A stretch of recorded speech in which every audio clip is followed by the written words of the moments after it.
اعوذ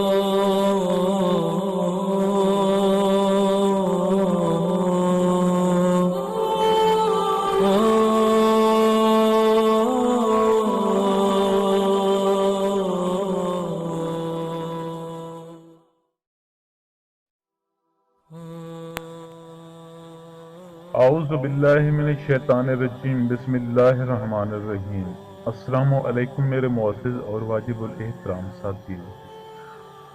دوستو، حضرت یونس علیہ السلام شہر نینوا میں پیغمبر بنا کر بھیجے گئے۔ آپ لوگوں کو ہدایت کرتے، نیکی کی طرف بلاتے، برے کاموں سے روکتے تھے۔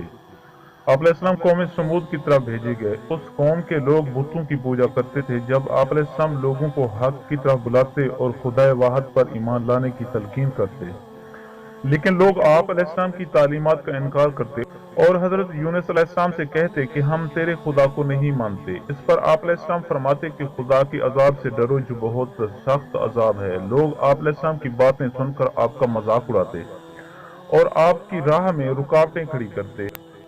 آپ علیہ السلام نے قوم سمود کو راہ راست پر لانے کی بہت کوششیں کی، لیکن بھٹکی ہوئی قوم پر آپ علیہ السلام کی نصیحت کا کوئی اثر نہ ہوا۔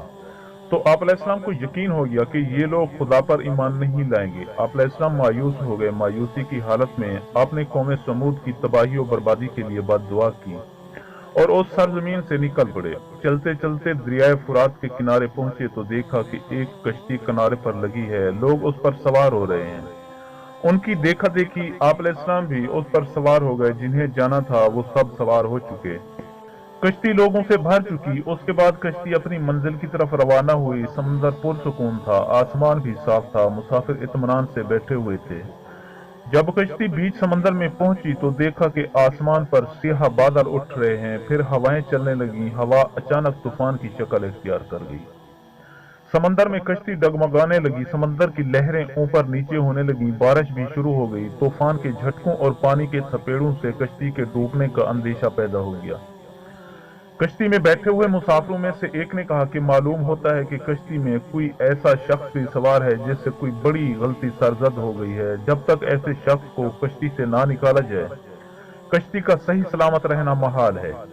وہ شخص کون ہے یہ بتانا مشکل ہے جب تک وہ خود کو پیش نہ کرے۔ اس پر حضرت یونس علیہ السلام کھڑے ہو گئے اور کہا کہ میں ہی ہوں جس سے بڑی غلطی سرزد ہو گئی ہے، مجھے کشتی سے نکال دیا جائے تو آئی ہوئی مصیبت ٹل سکتی ہے۔ تمام مسافر حضرت یونس علیہ السلام کا منہ تک رہے تھے، جس نے خود ہی سب کے سامنے اپنی غلطی کا اظہار کیا۔ پھر سب نے یک زباں ہو کر کہا کہ یہ شخص تو فرشتہ صفت انسان معلوم ہوتا ہے، ہم کسی حال میں اسے کشتی سے نہیں نکال سکتے۔ مسافروں میں سے ایک نے تجویز پیش کی کہ قرآن اندازی کی جائے، جس کا نام پرچی میں نکلے وہی سزا کا مستحق ہوگا، ہم اسے کشتی سے نکال دیں گے۔ چنانچہ قرعہ ڈالا گیا، پرچی میں یونس علیہ السلام کا نام نکلا۔ اس عمل سے لوگوں کو اطمینان نہیں ہوا۔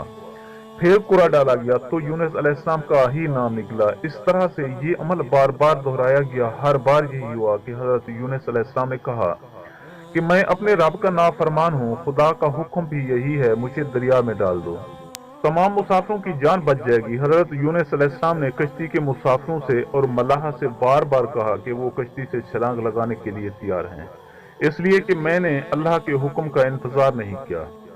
آخر کار کشتی کے مسافروں اور ملاح نے مان لیا اور حضرت یونس علیہ السلام کو دریا میں پھینک دیا۔ دریا میں ایک مچھلی حضرت یونس علیہ السلام کی طرف بڑھی اور نکل گئی۔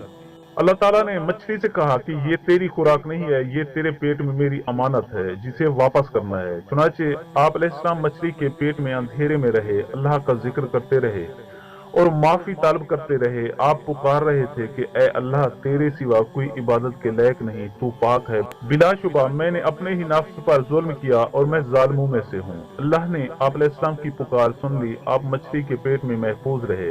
مچھلی نے دریا کے کنارے پر اگل دیا۔ جب آپ علیہ السلام مچھلی کے پیٹ سے باہر آئے تو بہت کمزور اور نڈھال تھے۔ آپ علیہ السلام نے کھلی فضا میں سانس لیا اور اللہ کا شکر ادا کیا۔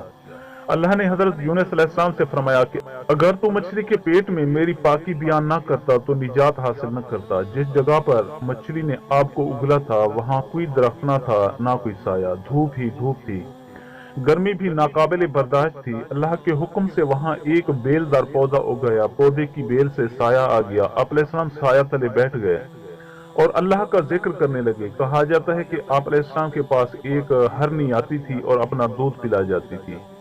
اللہ تعالیٰ فرماتے ہیں کہ ہم نے بغیر گھاس کی زمین پر ڈال دیا، وہ بیمار تھا اور ہم نے بیلدار درخت اگایا اور ہم نے اس کو 1,00,000 آدمی کی طرح بھیجا، بلکہ اس سے بھی زیادہ، پھر وہ لوگ ان پر ایمان لائے۔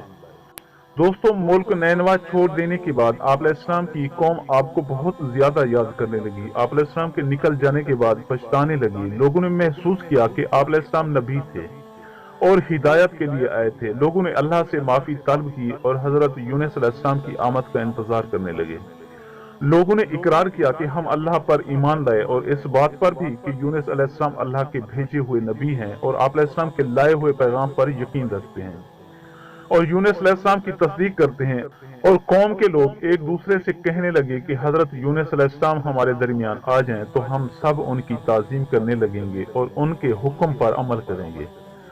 اللہ تعالیٰ نے حضرت یونس علیہ السلام کو حکم دیا کہ وہ قوم کی طرف جائیں اور اللہ کا پیغام سنائیں اور انہیں برائی سے روکیں، نیکی کی طرف بلائیں، لوگوں کو آپس میں ایک دوسرے سے اچھا سلوک کرنے کی تلقین کریں۔ چنانچہ اللہ کے حکم پر جب آپ علیہ السلام اپنی قوم کی طرف لوٹ آئے تو قوم نے خوشی و مسرت کا اظہار کیا، آپ علیہ السلام کی آمد پر اللہ کا شکر ادا کیا۔